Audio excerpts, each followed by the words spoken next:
Hello, everyone. Welcome. Thanks for joining our diagnostic training session today.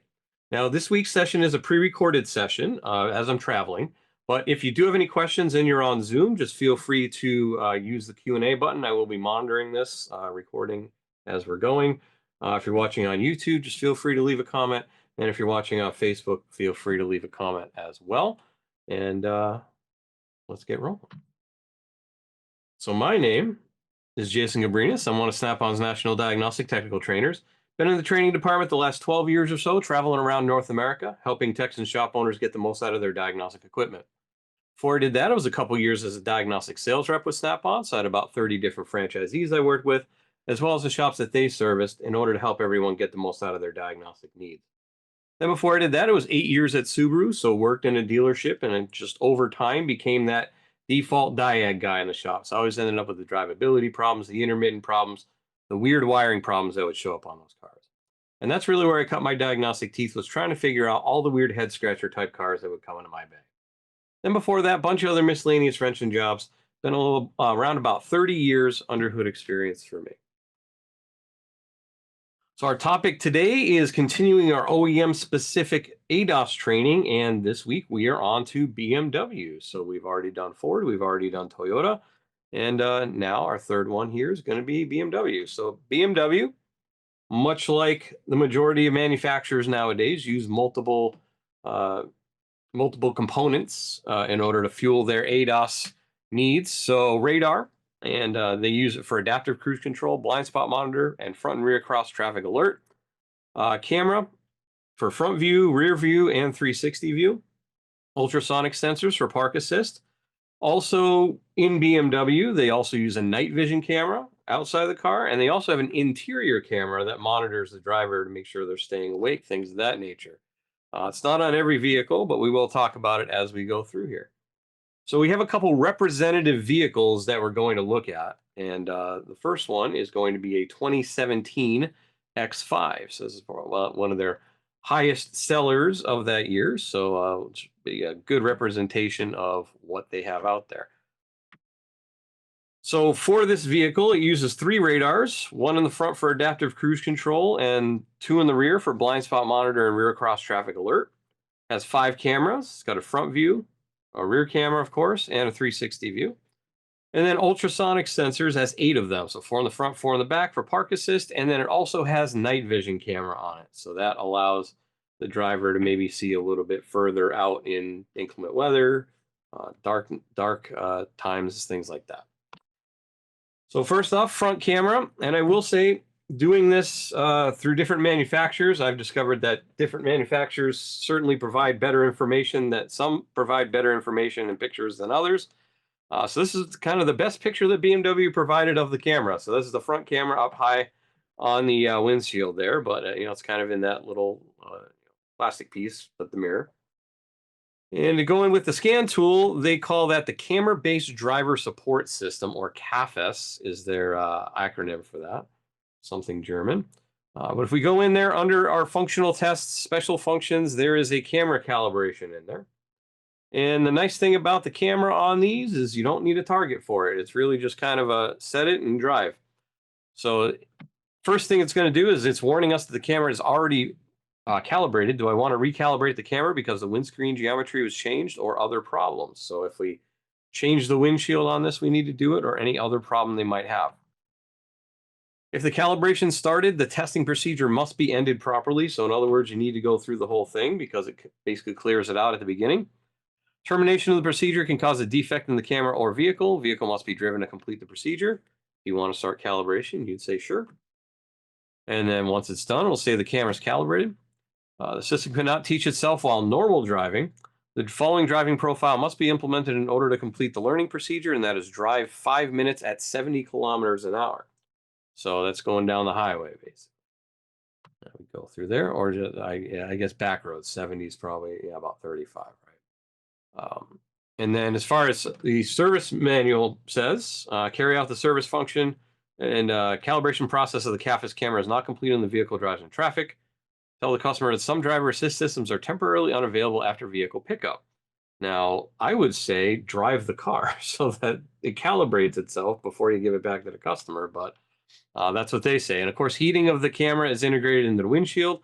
So if the heating is defective, the windshield must be replaced as well because it's part and parcel of the windshield, which makes sense. All right, next is the front radar. And that's the best picture they had of that. So under that, we consider that active cruise control or ACC. So if we go in there, there is a startup function and there's an actuation of the radome heater as well. So I guess it's got a little heater on the front of the radar as well. But in order to, once you replace it, you do need to do this startup procedure. And this one does involve a target. So compliance with the following notes and checks is required prior to starting the startup procedure. They're absolutely necessary for the proper function of the active cruise control. So it'll bring you through a few different things like, is there a license plate in the way? Is this in the way? Ensure it's not hidden, right? And then do you want to do the startup? Sure. And then also if it has air suspension, the control unit for the self-leveling suspension must be trouble-free and adjusted. Therefore, start the engine and wait until the air suspension is set. For the control function of the air suspension to function properly, the doors of the vehicle must also be closed. Then switch off the engine and continue startup of the ACC sensor. So you have to go through it, make sure it levels itself out, and then turn the vehicle off and then hit continue. And then there's your little target that it would shoot at. And then we got a couple other things for adjustments there and measurements. There's also a leveling that needs to be done with it. So check the vertical orientation and the direction of travel with a conventional bubble level. So there we have it right there. Just make sure it's vertical. And then it also says you need a certain amount of room out in front of the vehicle. So there's your certain amount of room out there. So 80 centimeters plus 80 centimeters, 160 centimeters there. And then 500 centimeters is the car. So we're measuring basically, it looks like kind of off of the rear of the car. As far as the rear radar, that's found in the lane change warning area. And there's an initialization that needs to be done for that. However, this one does not need a target. So sensor system of the SWW control unit and the SWW slave must be adjusted the following case, replacing it or bodywork in the area of that, with the bumper. Control unit and the slave must be adjusted independently. The correction angle in the sensor is reset during the adjustment. So you have to do them individually. And that's going to say the control unit's on the right-hand side and the slave unit's on the left-hand side. You want to continue? Sure. And then you go in there and choose which one you want to do. In this case, I chose the left side, I believe. Must be turned on during the adjustment procedure. Do you want to start? Sure. Adjustment of lane change control unit has been successfully executed. Necessary to carry out the adjustment of the slave unit. So you just go through, it adjusts itself. No targets needed, like I said. Carry out clear all codes after the procedure, as codes may be stored in various control units during the initialization. And then in here, we got a couple notes, right? If in the event the side damage to the vehicle, it's not necessary to replace the tail panel, observe the following points. Fit the middle bumper panel guide on undamaged side. Use middle bumper panel guide as a gauge in order to check the correct position of the remaining connecting points. Middle bumper panel guide must be able to be fitted without tension. And then you would go through and do your steps after replacing a sensor for lane change warning, after a body repair in the sensor area, including when the sensor for the lane change warning was not replaced. And then you would just go through and do your initialization. So it needs to be done whether it's body repair or the actual unit was damaged. As far as 360 cameras, they got a couple in the mirrors. So that's kind of a picture of the mirror there. And for that, that's our all-around vision camera, TRS-VC. And then teaching the all-around vision cameras in there. And then there's a couple tests in there. So for test image of all the cameras, it'll basically turn the system on, take a snapshot, display it on the screen of the vehicle. Or you can do a force camera calibration on the next drive cycle, and then it just calibrates itself, right? So no targets needed on the 360 camera, which is also nice. So you close the doors, activate the camera button, and then the test images would come back 20 seconds after the component actuation. And then it's just a simple activate there. It's going to tell them to trigger, and then it'll show up on the screen of the car. Let's see, depending on the vehicle equipment, all installed cameras are automatically learned in with this service function, and the cameras can then be calibrated individually. Bumper area camera cannot be calibrated. Automatic calibration is also a new update procedure in the reversing camera and the exterior mirror camera. Following replacement, each camera must be reinitialized with the learning function. Service function provides an automatic calibration. Manual calibration using a special tool is no longer required, so that's nice. So they went from a targeting system to a non-targeting system. So that's nice. It looks like back in 2011. So, been a while. Park assist, not really a lot we can do there. Just a couple not even initializations, some codes and data. So we got park distance control in there, and you'd find codes and data. There's really no functional test needed for it. There's just another picture of the ultrasonic sensor that's kind of in the side. And then also this one has a night vision camera. So this is the first night vision camera we've run across in this series. But that's kind of in the, you can see that's the back side of the grill. It's kind of on the driver's side of the grill there. It's got a couple screws, connector there, and of course, and it shoots out the front. On that is not also in the scan tool. It is not under the driver aids and ADAS section. It is actually under the night vision electronics separate out under safety and restraints. So you would go in there. There's a calibration routine for that. Set up the targets correctly. So this one does require a target. And basically it looks like, if you're using the factory stuff, it looks like a headlight aiming device. And then you would kind of go through and use that as a target and make sure it kind of levels off. So you're able to actually adjust it up and down to make sure that it sits, wherever it sits in there, and so you see the line. All right, so that's our X5. Then we have a 2015 3 Series, and you're going to see across these 3 vehicles that we're doing, they use pretty much the same equipment. There's a few little differences and variances in there, but for the most part, they use the same components. So luckily, it's going to be the same procedure for the majority of the items. So in this 3 Series, there's 3 radars. Once again, 1 for adaptive cruise control, 2 in the back for blind spot and cross traffic, 5 cameras all the way around in the front view and the windshield, and then 8 ultrasonic sensors for park assist. So once again, same picture of a camera. That's under CAFIS, right? That's where we'd find that and all the information there. You'll see there are fewer options on this 3 Series because it doesn't have as many ADAS options. Front radar, you can see that's a bit better of a picture. That's down the bottom of the bumper. You can see there's like the styrofoam bumper support. There's a bubble level to level it off, and then you use the bolts to make sure it is level. And then you do the startup routine like we did before on the X5. Rear radar, same basic deal. It's in the back behind the bumper. And then there has the initialization for that. So you do the driver's side and then the passenger side. 360 camera, once again, it's got a couple in the mirror. It's got one in the front, one in the back. And that one has the same tests available as the X5 did. So test image of all the cameras, force camera calibration on next drive cycle. As far as park assist, it's got ultrasonic sensors in there, just kind of clip in the bumper as you would expect. And in this case, there is an activate test in order to test the system, make sure it works. Parking maneuvering assistance sensor test, and then reset the control unit. So there's a couple different functions in there that weren't in the X5. And then we have a 2016 7 Series. So this is obviously their higher end model that they have. So it actually has a couple more options in there. So this one actually has 5 radars. So it has one in the front, kind of in the grill area for the adaptive cruise control, the front bumper area. And then it actually has 2 in the front corners of the bumper as well for cross traffic alert in the front and lane change assist, blind spot monitoring in the back, and then rear cross traffic alert as well. 5 cameras like the others, front view and 360 view around. 8 ultrasonic sensors for park assist. This one does have a night vision camera. And it also has that interior camera I mentioned at the beginning where it looks at the driver's eyes and such, just to make sure they're not falling asleep, make sure they're paying attention, right? Some manufacturers have that as an option. So front radar, as we can see, it's kind of behind the grill there. Looks like this grill down here is kind of like right in the middle, I think. So that would be that. And then you make sure you level it off. Same deal. So in this case, we also have extra pieces and parts in there. So active cruise control, of course, would be that. Active cruise control sensor startup, just like on the other 2 cars, because it's pretty much the same radar. Rear radar, it's behind the bumper there. You can see it kind of on the side, and that is facing the rear. And this one has a short range radar reset horizontal correction. So that's actually the front radar for that. Actually, no, that is the rear radar. Never mind. The front radar has the same test. That's why I'm confused. There's your front radar, kind of mounts to the bumper there. It's got some clips and brackets and such that goes in there. And that one also has a short range radar reset.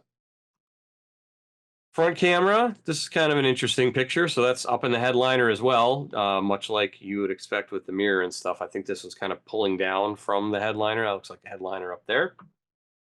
And that one does the same type of calibration, but calibration is only required when the windscreen has been replaced, is what this one tells. And then the 360 camera, got them in the mirrors once again. And that's got the test image and the force camera calibration. Then we get to the interior camera. Now, the interior camera does not have any sorts of resets, relearns, configurations. Actually, there's no codes or data related to it either. So actually, there's no function in the scan tool to get to that interior camera. Basically, it's if it fails, you replace it type of deal. And then for park assist, there's a park assist sensor in the bumper there. And then, like I said, they got them all around on the corners. And then they actually had a pretty good picture of the night vision camera. It's behind the grill, kind of like right in that area, right next to the headlight. So there's the hole for the camera there. And now, once again, night vision electronics is separated out under safety and restraints, not under ADAS. And then there's that calibration routine that we would walk through on that. It's going to be the same routine as you would have on that BMW X5 that we looked at earlier. All right, let's go live on the tool and see a few more things that we might be able to see. All right, so we got our tool up here, and let's just load in the X5 first. We'll just go in order. And we'll go into the scanner, take a look at a few things. Okay. Now, we could come down here under our ADAS driver's aids, right? There's all our different modules. But we also could, if you have a tool with a service resets and relearns menu, that groups together common resets, bidirectional controls, that sort of thing, depending on the job. So let's say night vision camera. We wanted to replace or calibrate the night vision camera. Click on that. You can go into functional resets, and what it's going to do is it's going to pull down. Here is a bidirectional control for that.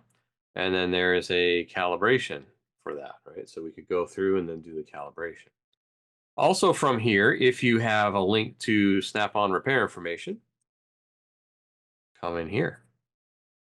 And what it's going to do, it's going to pass through the vehicle information. It's going to pass through the camera information. That's what we were talking about. Then you can go in here to outside view camera. And then if we go to after repair, this is what we need to do after the fact. So you can see we have actually adjusting night vision camera. Come down here. So align a suitable straight object, for example, a spirit level horizontally on a headlight aiming device. So there you go. And then align the vision of the night vision camera with 1/8 of a second person. So yellow helpline is displayed using a diagnosis job, which would be on the screen. Upper edge must be aligned using BMW Diagnostics system, so it's parallel to the yellow guideline. So you just got to make sure these two lines are parallel. We saw that a little bit earlier, right? So just got to make sure those two lines are parallel to each other as you adjust. And then there's a little screw to adjust there. And then a different screw depending on what your what version you get, I guess. And there, that one's in color. But it's the same type of deal, right? So you want to have it nice and level and calibrate it that way. So that was kind of interesting. TSB on this too. For the assistance system. So front collision warning, pedestrian detection, lane departure warning. So in that case, CCM wording was updated, which describes functional limitations due to camera instruction will not indicate a fault that needs a repair. So this basically is a reflash, and it just changes it to change the verbiage that's displayed to the driver. So they don't think they need to bring it in and get it serviced. It's really just, oh, you have ice over it or something like that, right? So that's what that is. A couple different things. All right. So that is that. Let's go into the 3 Series here.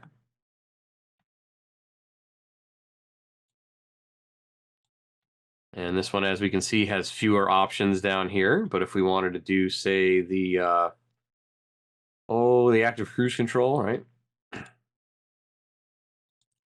And go under special functions, and there's that startup, and there's the actuation of the heater. So the startup function. Compliance with the following notes and checks is required prior to starting the startup procedure. They're absolutely necessary for the proper function of the active cruise control. So first thing is for trouble-free functioning active cruise control, the ACC sensor must not be covered by the license plate or the license plate carrier. Even a partially covered ACC sensor can lead to limitations of the active cruise control or misalignment. Is the front license plate secured on a license plate carrier? Sure. Remove the installed license plate carrier permanently. It can lead to functional limitations of the ACC sensor and the front camera. Check the correct installation of the front license plate against the repair instructions. Okay. Ensure it's not hidden. Do you want to do the startup function? Yes. Vehicle is fitted with air suspension. The control unit for self-leveling suspension must be trouble-free and adjusted. Therefore, start the engine, wait for the air suspension to set. For the control function air suspension to function properly, doors must be closed. Switch to the engine. Switch off the engine. Continue startup after that. We would do that. Rear axle slip angle control ECU is installed on this vehicle as well. It must be working in trouble-free. Is the rear axle slip angle control ECU working properly? Yep. So there's a lot of different checks that you need to do. And then this is as far as I can go in the simulator because now it says the steering angle that was read out from the rear axle slip angle control exceeds plus or minus 0.02 degrees. So it needs to be less than that. So we got that. And then that's as far as it would let me go, right? So otherwise it would step through and it would do the relearn function after we step through all those functions. And lastly, we'll do the 7 Series. And we'll go in here. All right, so we got active cruise control, camera based, all that stuff. And then here's our front left and front right short range radars and rear left and rear right short range radars. Those are in there. But if we go into service, or actually, let me go into shop key. That's where I want.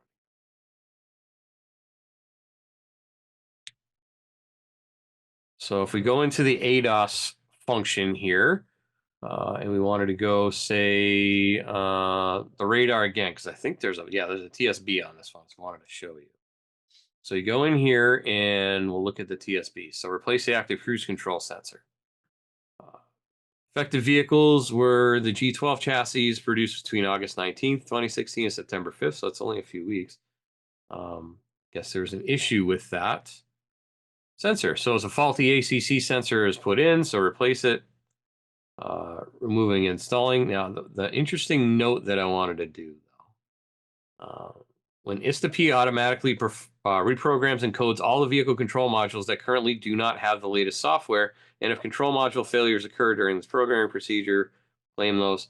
But notice how it said automatically reprograms every module that doesn't have the latest software. So this has always been a big thing with BMWs, and especially the 7 Series, because they have so many modules on them. You need to make sure that you connect a battery maintainer, and it may take a long time if you're doing a flash on the vehicle. So just so you're aware, if you ever have to flash something, this is resetting the radar is not a flash, but if you ever do have to do a flash, like it says, programming automatically programs and codes all the vehicle control modules. So just be aware of that. Replace the sensor, includes programming and coding. Includes connecting an improved battery charge or a power supply and performing a vehicle test, plus the work. So to actually go through the time they give you for this radar, I want to do remove and replace, which includes an adjustment 3.2 hours for the radar. Oh, and by the way, the radar is $4,700 for that little radar unit. So that's yet another reason why sometimes if vehicles get into a collision nowadays, and it's not necessarily all that bad, but a couple radars get taken out, it could be totaled, or it could be a very, very expensive repair. So just be aware of that. All right, so that is our trip through BMW's ADAS. Let's talk about what we're going to talk about next week. So next week, we are getting back to basics. So, if you've been diagnosing vehicles, working on vehicles just in general over a period of time, sometimes we just forget the basics, right? We have the 4 basics that every engine runs on, and sometimes we just overlook that. And it's got to be a spark plug for a misfire, when really it's a fuel problem, fuel delivery problem, something like that, right? So going with a good repeatable workflow and also remembering your basics are going to help when it comes to those types of situations. If we have a standardized way of going through it and testing those basics, then we can be more successful in our diagnosis, right? So That's what we're going to talk about next week. Let's bring it back to basics. So same time as always, every Tuesday, 6 and 9 Eastern, 3 and 6 Pacific. If you want to watch live on Zoom, just go to snapon.com/OT. You can sign up for a spot there. Otherwise, the 6 p.m. Eastern class goes live to YouTube. It's youtube.com/Snap-on Diagnostics. If you want to scan that QR code, you can subscribe to the channel with that. Also, the 9 p.m. Eastern class goes live to our Facebook page. So it's facebook.com/SnapOnJason. All one word, no dash in the Snap-on. You want to see any of the other topics in this series, such as anywhere from intro to ADAS, which we did way back in 2020, all the way down to electronic power steering testing and repair. We have 108, this is 109 episodes that are available for your viewing pleasure. They're all about half hour, 45 minutes long, which kind of depends on the topic. There is a playlist there for live training on the YouTube channel. So once again, youtube.com/Snap-on Diagnostics, and they're all free and freely available. Also, do we have your email address? If we don't have your email address, then you're missing out. You could be missing out on technical focus articles, SureTrack blogs, quick tips, other things that are meaningful to the diagnostic world. So we're not just going to spam you 5 times a day with a bunch of emails. It's maybe once or twice a month you'll get this valuable diagnostics related content. So if we don't have your email address, meaning you don't get our emails, then you want to scan that QR code there. It brings you to a form where you can then fill that out and download and start receiving our valuable emails. Now it's time for questions. As I said at the beginning, I am traveling this week, so this is a pre-recorded session. But if you did have any questions, Zoom, you can always email, reply to the email you got for confirmation. On YouTube, you can always leave a comment, and on Facebook, you can always leave a comment as well. All right, and then also every Wednesday, Keith does training on Zeus and Zeus Plus, and every Thursday he does it on Triton and Apollo tools. On these days, it's 7:30 p.m. Eastern Standard Time. It is Zoom only, so go to snapon.com/OT to sign up for that. And this is pretty much a soup to nuts. Let's get to know your tools. So everything from setting up the Wi-Fi through scanner functions, through fast track intelligent diagnostics workflow, all the way through a workflow there. Takes about a 5-minute break after that.